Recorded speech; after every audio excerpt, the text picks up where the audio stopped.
ఆయన అన్నాడు వీడియోలో చూసుకోండి, నేను ఆకలేస్తే బీఫ్ తినమంటే బీఫ్ తింటూ ముందుకే పోతాను ఆయన అన్నాడు. నేను క్రైస్తవుణ్ణి ఆయన అన్నాడు. నేను బాప్తిజం తీసుకున్నాను ఆయన అన్నాడు. నా భార్య పిల్లలు క్రైస్తవుడని ఆయన అన్నాడు. మా అమ్మ దీపం పెడితే మా నాన్న సిగరెట్ వెలిగించుకుంటాడు అని ఆయన అన్నాడు. నేను అన్నాను. నాకు తెలీదు. నేనంటే చాలా గౌరవం ఆయనకి. ఆయనని నేను చూపిస్తున్నాను. ఎందుకు ఇలాంటి పనులు ఇప్పుడైనా మాను. ఆంధ్రప్రదేశ్ యూపీ కాలేదు, తెలంగాణ యూపీ కాదు, సౌత్ ఇండియా యూపీ కాదు.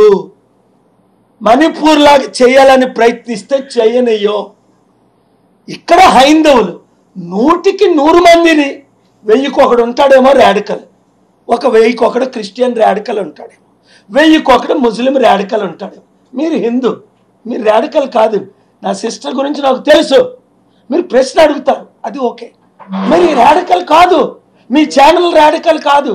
ఉప ముఖ్యమంత్రిగా ఉన్న పవన్ కళ్యాణ్ ఘోరంగా మాట్లాడుతున్నాడు. అల్లా పేరు తీసుకొని, జీసస్ పేరు తీసుకొని ఆయన కన్వెన్షన్లో మాట్లాడుతున్నాడు, మీడియాలో మాట్లాడుతున్నాడు. ఉప ముఖ్యమంత్రి యథా రాజా తథా ప్రజ. ముఖ్యమంత్రి ఉప ముఖ్యమంత్రి రెచ్చగొట్టే మాట్లాడితే పాస్టర్లు ఎలా మాట్లాడతారు, హిందూ ప్రీస్టులు ఎలా మాట్లాడతారు? నేను మాట్లాడానా ఎప్పుడైనా? నీ బట్టలు ఓడగొట్టి నిన్ను కొడతానని అన్నానా ఎవరినైనా, ఎక్కడైనా, ఎప్పుడైనా? ఆ మాటలు అన్న తర్వాతే కదా ఆయనకు ఉప ముఖ్యమంత్రి పదవి ఇచ్చారు. శాంతి కోరుకోమని అంటున్నాను. అంటే నేను బట్టలు ఓడగొడతానని ఎవరినైనా అంటే నాకు పదవి ఇస్తారా?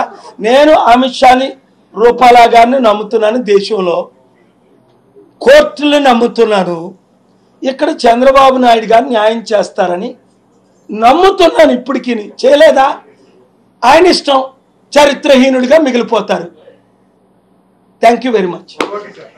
సార్, మీరు ఆర్గ్యుమెంట్ చేసేటప్పుడు మీ దగ్గర ఉన్న ఎవిడెన్స్ ఇవేనా ఉన్నాయా? ఫలానా కారు గుద్దిందో, లారీ గుద్దిందో, ఆ ఎవిడెన్స్ ఉందా మీ దగ్గర? బాబు నేను చూపిస్తా. నాతో పాటు చంద్రబాబు నాయుడు గారి దగ్గరికి రా.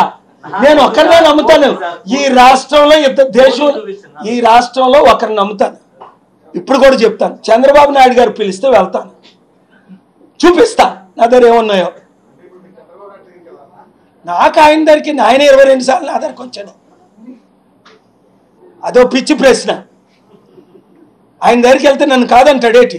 22 సార్లు నా దగ్గరికి వచ్చాడు. ఇప్పుడు కూడా ఇంకేందుకు? హిందువులకు అన్యాయం జరుగుతుంది తిరుపతిలో అని ఫైల్ చేసి వాళ్ళకి న్యాయం చేయండి.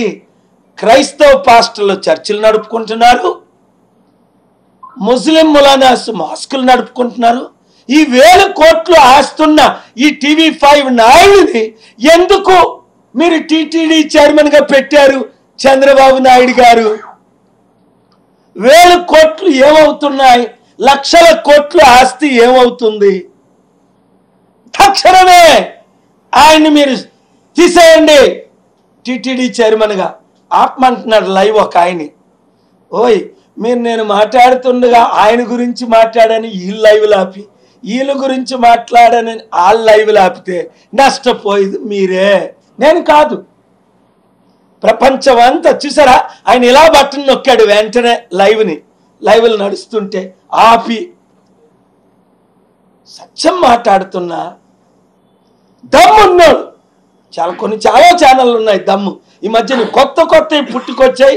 దేవుడు వారిని ఇంకా దీవించుగాక. వాళ్ళు ఇంకా ధైర్యంగా మాట్లాడుతున్నారు. ఈ మెయిన్ ఛానల్స్ వ్యూస్ పోతున్నాయి. ఎందుకు? వాళ్ళు నిన్న మొన్న ఒకడు పిచ్చోడు, ఆడు పిచ్చి మాట్లాడుతున్నాడు. ఒక యాంకరు కల్పితాలు. నాకు ఐజీఏ ఇచ్చారట. నీకు ఐజీ ఇచ్చాడు? ఆ ఫ్యాబ్రికేటెడ్ ఫోటోలు నేను ఇన్వెస్టిగేట్ చేశాను. మందు కొన్నది ప్రవీణ్ కాదు, భర్తలు తేడా. వాళ్ళ అక్కే అంటుంది మా లైఫ్లో మా అన్నయ్య మందు తాగలేదు, కొనలేదు. మీరు నిజంగా మందు కొనుంటే 5 రోజులు ఎందుకు ఊరుకున్నారు? ఇబ్బంది పెట్టాలి, దానికి మళ్ళా కులాన్ని ఆపాదించాలి, దానికి పార్టీని ఆపాదించాలి అన్న ఉద్దేశంతో కొన్ని అల్లర్లకి దారితీసే పరిస్థితి కనిపిస్తూ ఉంది.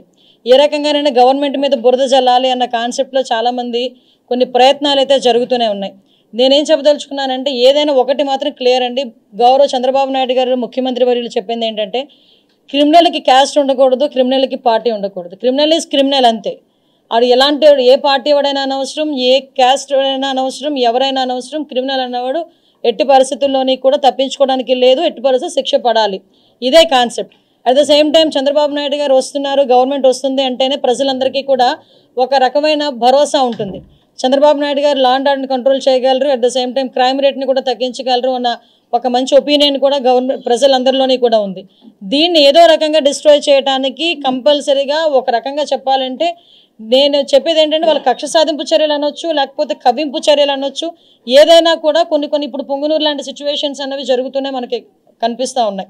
ఈరోజు నేను ఒకటే చెప్తున్నా, తెలుగుదేశం పార్టీ కార్యకర్తలకు అవనేయండి, సామాన్య ప్రజలకు అవనేయండి. ఎందుకు సామాన్య ప్రజల గురించి కూడా నేను మాట్లాడుతున్నానంటే, జగన్మోహన్ రెడ్డి గవర్నమెంట్లో తెలుగుదేశం పార్టీ వాళ్ళు ఒక్కలే ఇబ్బంది పడడం కాదండి. తెలుగుదేశం పార్టీ వాళ్ళు పార్టీల పరంగా రాజకీయాలుగా తెలుగుదేశం పార్టీ వాళ్ళు కానీ, జనసేన వాళ్ళు కానీ, బీజేపీ వాళ్ళు కానీ ఎన్ని ఇబ్బందులు పడ్డారో కామన్ పీపుల్ కూడా అంతే ఇబ్బంది పడ్డారు. భూ కబ్జాల విషయంలో కానివ్వండి, వాళ్ళ మీద దాడుల విషయంలో కానివ్వండి, డాక్టర్ సుధాకర్ లాంటి డాక్టర్స్ విషయంలోనే కానివ్వండి, డాక్టర్ అనితారాణి లాంటి డాక్టర్స్ విషయంలో కానివ్వండి, కామన్ పీపుల్ ఒక ముస్లిం కుటుంబం ఏదైతే ఆత్మహత్య చేసుకున్న సందర్భం కానివ్వండి, ఒక అమ్మాయి సూసైడ్ చేసుకుని 10th క్లాస్ అమ్మాయి సూసైడ్ చేసుకునే విధానం కానివ్వండి, చాలామంది స్నేహలత అనే అమ్మాయిని చంపేయడం కానివ్వండి, నాగమ్మ అనే అమ్మాయిని చంపేయడం కానివ్వండి, ఇలాంటి అంటే పొలిటికల్కి సంబంధం లేకుండా ఉన్న సివిలైన్స్ కూడా చాలామంది ప్రజలు కూడా ఇబ్బంది పడ్డారు. వీళ్ళందరి పరిస్థితి ఇప్పుడు ఎలా ఉందంటే, పరిస్థితి 5 సంవత్సరాలు చాలా ఇబ్బందులు పడ్డాం. ఈ 5 సంవత్సరాలు చాలా మేము నరకం చూసాం. సో ఈరోజు ఏదైనా ఒక విషయంలో ఒక ప్రొయాక్టివ్గా ఒక స్టెప్ తీసుకోవడానికి కొంచెం సిద్ధపడుతున్నారు కొంతమంది. నేనేమంటానంటే, మీతో పాటు అందరం సఫర్ అయిన వాళ్ళమే. అందరికన్నా ఎక్కువగా చంద్రబాబు నాయుడు గారు, పవన్ కళ్యాణ్ గారు కూడా సఫర్ అయ్యారు. చంద్రబాబు నాయుడు గారు ఏ రకంగా ఇబ్బంది పెట్టారో మనందరికీ కూడా తెలుసు. పవన్ కళ్యాణ్ గారు నడి రోడ్డు మీద ఆయన్ని ఈవెన్ నగర బహిష్కరణ అన్న రకంగా కూడా ఆయన్ని ట్రీట్ చేయడం కూడా మనందరం కూడా చూస్తున్నాం. ఇటువంటి సిచ్యువేషన్స్లో ఈరోజు మనం అధికారంలో ఉన్నాం. అధికారంలో ఉండేటప్పుడు సంయమనం పాటించాల్సిన అవసరం తెలుగుదేశం పార్టీ కార్యకర్తలు కానీ, జనసేన పార్టీ కార్యకర్తలు కానీ అందరికీ కూడా ఉంది. ఎందుకంటే వాళ్ళు రెచ్చగొట్టే తీరులో ఉన్నారు. ఏ రకంగానైనా బురద జల్లే పరిస్థితిని తీసుకొస్తున్నారు. వాళ్ళు ఎంత తెలివైన వాళ్ళంటే, కోడికత్తి శ్రీను డ్రామా ఆడి ఒక్కసారి సీఎం కుర్చీలో కూర్చున్నారు, మళ్ళీ గులకరాయి డ్రామా ఆడి మళ్ళీ సీఎం కుర్చీలో కూర్చోవడానికి కూడా సిద్ధపడ్డ వ్యక్తులు వాళ్ళు. సొంత బాబాయిని చంపి తిరిగి ఆ రక్తాన్ని చంద్రబాబు నాయుడు గారికి రాయాలని చూసిన వ్యక్తులు వాళ్ళు. అలాంటి వాళ్ళు ఈరోజు 164 ఇంచుమించుగా మనకు మ్యాండేట్ ఇస్తే దాన్ని కూడా ఏదో రకంగా డిస్ట్రాయ్ చేయడానికి, గవర్నమెంట్ మీద బురద చల్లడానికి వాళ్ళు చేసే ప్రయత్నాలు చేస్తున్నారు. మీకు బాధ ఉండడంలో తప్పు లేదు. బాధ ఉంది కాబట్టి మేము ఏదో ఒక స్టెప్ వేస్తున్నాం అన్నది కూడా తప్పు. ఈరోజు చట్టాన్ని ఎవరు కూడా చేతుల్లోకి తీసుకోవాల్సిన అవసరం లేదు.